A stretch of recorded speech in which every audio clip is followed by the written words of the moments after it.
네, 오늘은 마태복음 19장 23절에서 24절까지의 말씀으로 진짜 부자가 되는 방법이라는 제목으로 함께 하나님 말씀 나누도록 하겠습니다.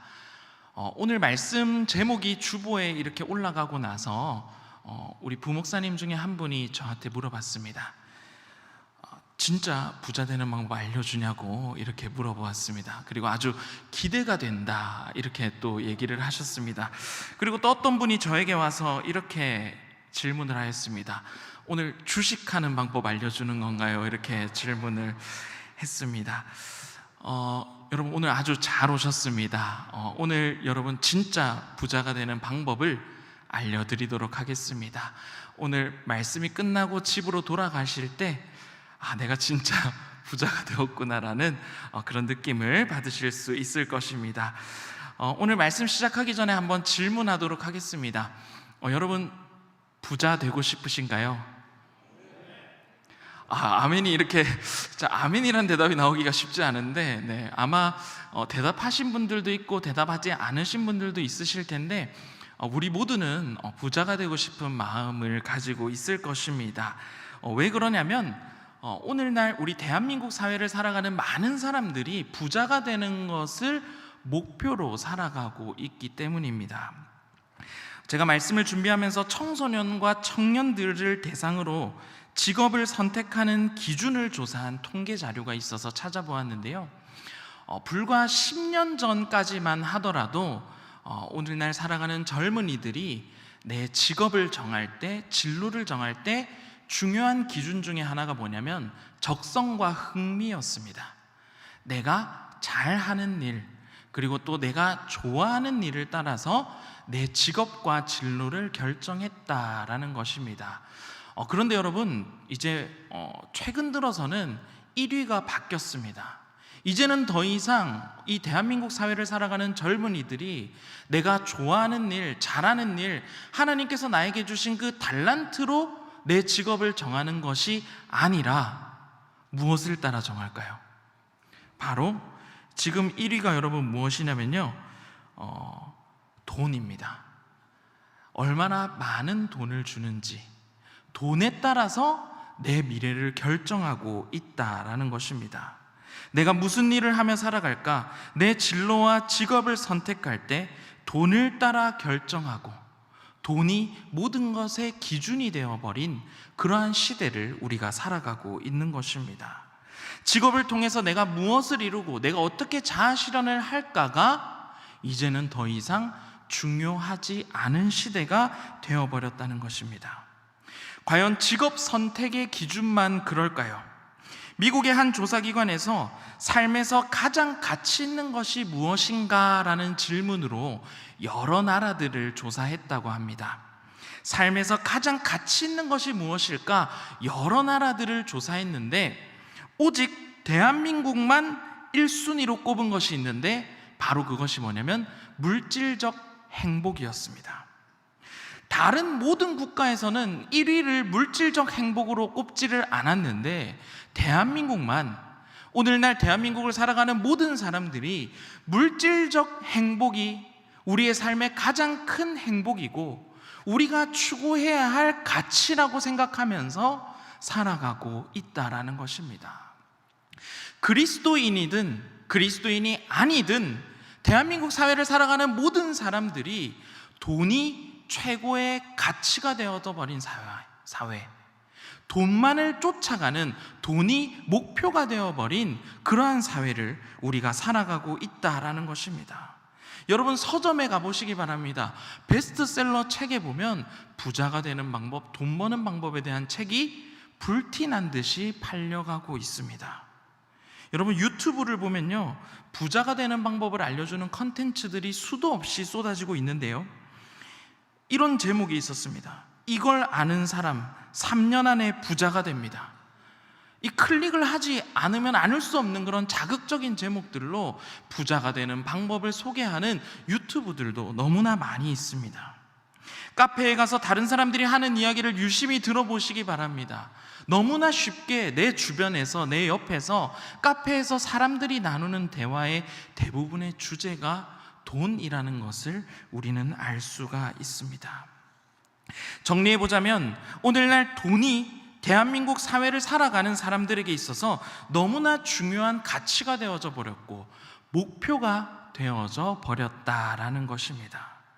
돈을 위해서, 돈 때문에, 돈이 목표가 되어져 버린 세상에 우리는 살아가고 있다라는 것입니다. 그런데 여러분, 오해하지 마시기 바랍니다. 돈이 무조건 나쁜 것이다, 그래서 여러분 부자가 되면 안 되고 돈을 많이 가지면 안 됩니다, 이런 이야기를 하려고 하는 것은 아닙니다. 말씀 하나 읽어볼 텐데요, 욥기 1장 3절 말씀 우리 같이 한번 읽어보도록 하겠습니다. 다 같이 시작. 그의 소유물은 양이 7,000마리요 낙타가 3,000마리요 소가 500결이요 암나귀가 500마리이며 종도 많이 있었으니 이 사람은 동방 사람 중에 가장 훌륭한 자라. 아멘. 여러분, 누구를 이야기하는 것일까요? 그렇죠, 우리가 욥기를 읽었으니까 욥이겠죠. 욥에 대한 이야기를 하고 있는데요, 여러분, 욥은 당대의 가장 큰 부자 중에 한 사람으로 성경 말씀에 기록되어져 있습니다. 오늘날도 이렇게 많은 가축을 가지고 있는 사람이 있을까요, 없을까요? 거의 그냥 부자 수준이 아니라 아주 재벌인 사람이 바로 욥이었습니다. 하나님 보시기에 정직하게 행하며 살았으면서 그리고 또 수많은 부를 누리고 있었던 사람이 바로 욥이었다라는 것입니다.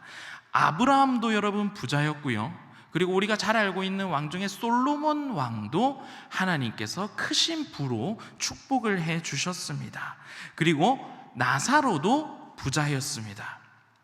우리는 성경을 읽다 보면 하나님의 축복으로서의 부를 누렸던 인물들을 많이 만나볼 수 있습니다. 그런데 이와 반대로 돈에 대해서 엄중하게 경고하는 성경 구절도 우리는 많이 마주할 수 있습니다. 디모데전서 6장 10절 말씀인데요, 우리 이 말씀 같이 한번 읽어보도록 하겠습니다. 다 같이 시작. 돈을 사랑함이 일만하게 뿌리가 되나니 이것을 탐내는 자들은 미혹을 받아 믿음에서 떠나 많은 근심으로 자기를 찔렀도다. 아멘. 돈을 사랑하는 것이 일만하게 뿌리가 된다. 돈에 대해서 경고하는 무서운 성경 구절도 우리는 만날 수가 있습니다. 영적 위험으로서의 부에 대해서 이야기하고 있는 것입니다. 성경을 읽다 보면 하나님의 축복으로서의 부를 이야기할 때도 있는데 또 영적 위험으로서의 부를 이야기할 때도 있다라는 것입니다. 우리 오늘 본문 말씀인 마태복음 19장 24절 말씀도 우리 같이 한번 읽어보도록 하겠습니다. 다 같이 시작.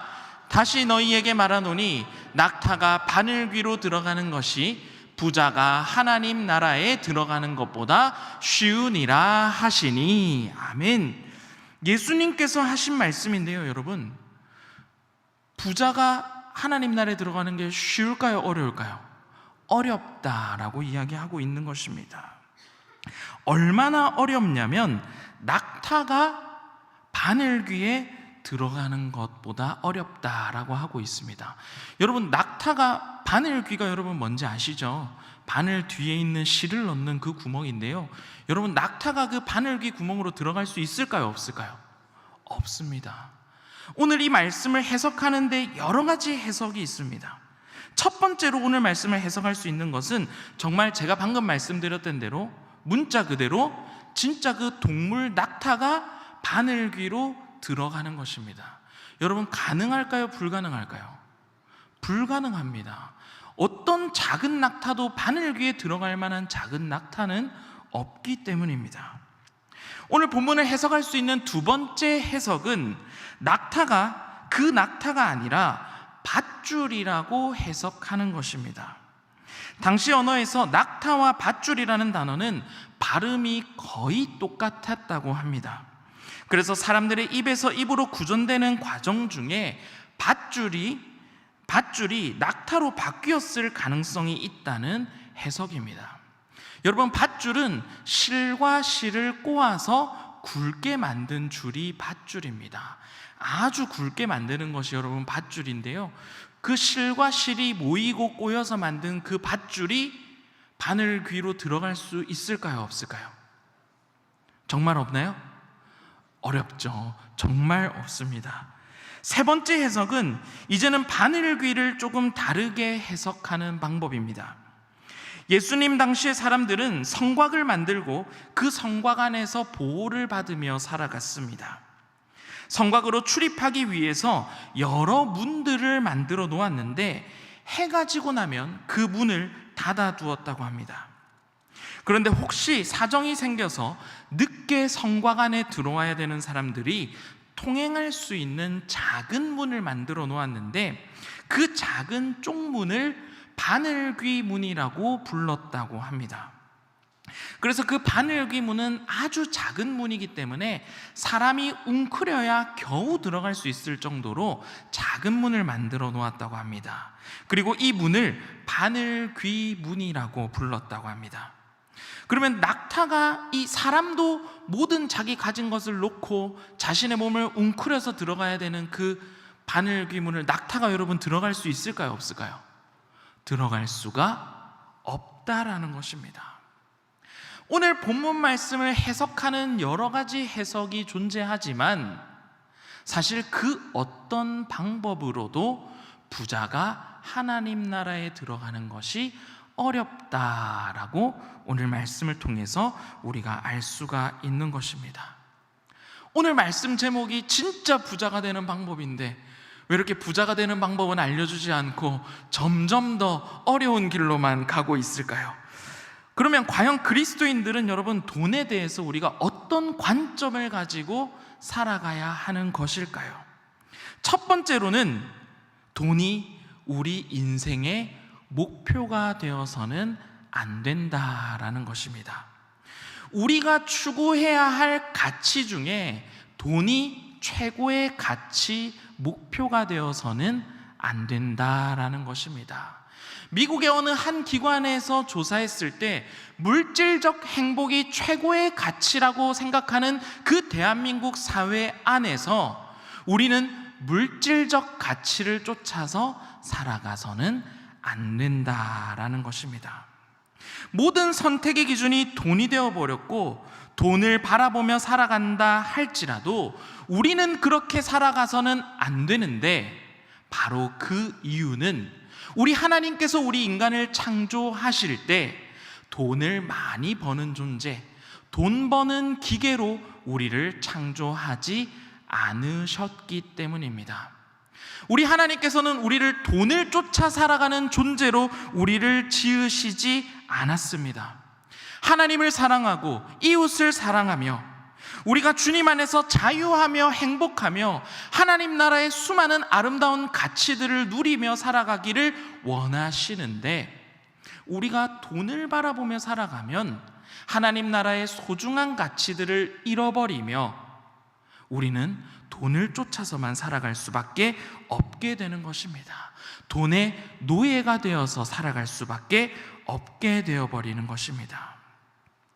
이 땅에 결국은 썩어 없어질 물질을 추구하며 사는 것이 아니라 하나님 말씀 속에 담겨있는 아름다운 가치들을 추구하며 살아가는 신일의 모든 성도들 되시기를 축복합니다. 그리고 우리는 우리 자녀들에게도 이러한 삶을 가르쳐 줄 수 있어야 합니다. 우리 자녀들에게 있어서도 돈을 이야기하기보다 하나님을 더 많이 이야기할 수 있어야 되는 것입니다. 우리의 삶의 모습을 통하여, 우리의 삶의 행동을 통하여 정말 돈이 최고의 가치가 아닌 것을 우리의 삶을 통해 보여주고 가르쳐주는 부모가 될 수 있어야겠습니다. 여러분, 하나님께서는 우리가 돈을 쫓아서 살아가기를 원하지 않으십니다. 여러분들의 삶의 목적이, 여러분의 삶의 방향이 혹시 돈이나 재물에 맞춰져 있다면 그 방향을 다시 돌이켜 주님께로 나아갈 수 있는 우리 모두가 되시기를 축복합니다. 둘째로, 돈을 인생의 목표로 삼을 수 없다면, 그렇다면 우리는 절대로 부자가 될 수 없을까요? 제가 질문 한 가지 하도록 하겠습니다. 여러분, 돈이 얼마가 있으면 여러분 만족할 수 있겠습니까? 한번 말씀해 보시죠.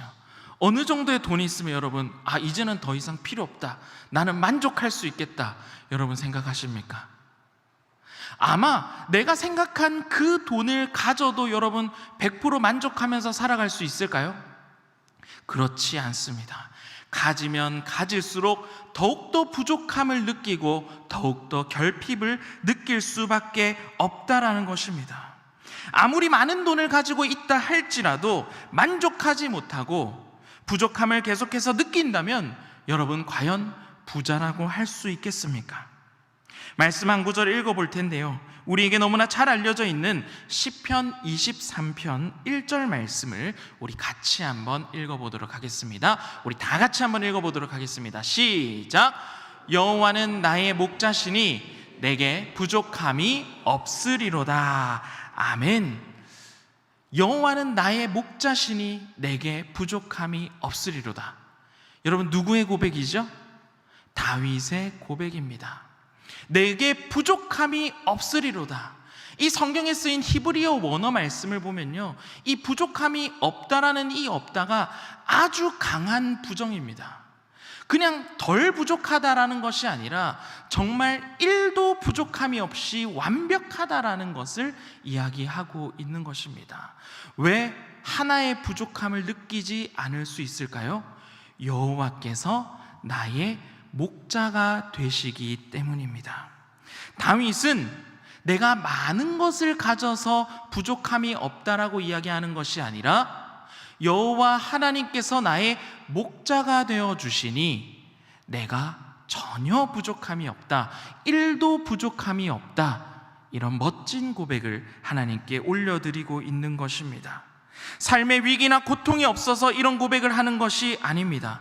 시편 23편 3절 말씀을 보면 내가 사망의 음침한 골짜기로 다닐지라도 라는 표현이 등장합니다.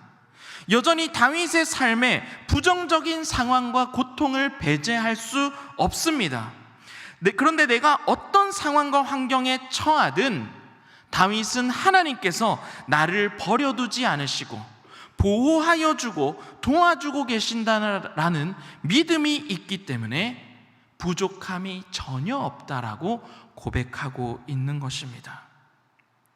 다윗은 정말 부족함이 정말 1도 없는, 성경이 말하고 있는 진짜 부자의 모습을 우리에게 보여주고 있는 것입니다. 여러분, 우리 그리스도인은 어떤 사람이냐면 돈에서 만족함을 느끼는 사람이 아니라, 돈에서 만족함을 찾아가는 사람이 아니라 예수님 한 분만으로 만족하는 사람이 우리 그리스도인입니다. 많은 돈에서 안전함을 느끼는 것이 아니라 많은 돈을 가지고 있었을 때 내 삶의 안정감을 누리는 사람이 아니라 주님으로 인하여 내 삶은 가장 안전하다라고 고백할 수 있는 사람이 진짜 부자이자 그리스도인이라는 사실입니다. 나의 완전함을 돈을 통해서 이루려는 사람이 아니라 주님을 통해서 나의 완전함을 이루려는 사람이 진짜 부자이자 부족함이 없는 사람이다, 성경에서 우리는 가르쳐 주고 있는 것입니다. 아무리 돈을 모으고 모아도 부족함과 결핍을 느낄 수밖에 없는 가짜 부자가 아니라 예수님 한 분만 있어도 내게 전혀 부족함이 없다라고 고백할 수 있는 사람이 진짜 부자인 것입니다. 바라기는 오늘 말씀을 듣는 모든 성도님들 또한 시편 23편의 고백이 다윗의 고백뿐만이 아니라 여러분의 고백이 되시기를 주님의 이름으로 축복합니다. 그런 의미로 우리 다시 한번 시편 23편 1절 말씀을 여러분의 고백으로, 여러분의 진실된 고백으로 우리 다시 한번 더 읽어보도록 하겠습니다. 다 같이 시작. 여호와는 나의 목자시니 내게 부족함이 없으리로다. 아멘. 여러분, 부족함이 없으십니까? 우리 주님께서 나의 목자가 되시기 때문에 우리는 부족함이 없는 사람입니다. 진짜 부자는 돈을 많이 가진 사람이 진짜 부자가 아니라 내 안에 구원의 기쁨을 간직하고 사는 사람이 여러분 진짜 부자입니다. 돈이 많이 있으면서도 끊임없이 결핍을 느끼며 살아가는 가짜 부자가 아니라 주님이 나와 함께 하시며 나의 삶을 지켜주시고 보호하여 주신다는 그 사실 하나로 내 삶의 가장 안전함과 평안을 누리며 살아가는 사람, 조금도 부족함이 없다라고 고백하며 살아가는 사람이 여러분 진짜 부자인 것입니다. 우리 하나님께서 나에게 부를 허락하실 수도 있고 허락하지 않으실 수도 있습니다. 하지만 그 돈보다 절대로 비교할 수 없는, 돈으로는 절대로 살 수 없는 구원이라는 가장 값진 선물을 우리 모두에게 주셨다는 사실을 여러분 꼭 기억하시기 바랍니다. 우리를 구원해 주시고 자녀 삼아 주셔서 사망의 음침한 골짜기로 다닐지라도 주의 지팡이와 막대기가 나를 지켜주실 것이라는 사실을 여러분 결코 잊지 말고 살아가시기 바랍니다. 그래서 대한민국 사회를 살아가는 모든 사람들이 돈이 최고라고 말하는 이 세상 속에서 돈보다 더 귀한 예수 그리스도를 자랑하고 드러내며 살아가는 진짜 부자로서의 조금도 부족함을 느끼지 않고 만족함과 안정감을 누리며 살아가는 신일의 모든 성도들 되시기를 축복합니다. 기도하겠습니다.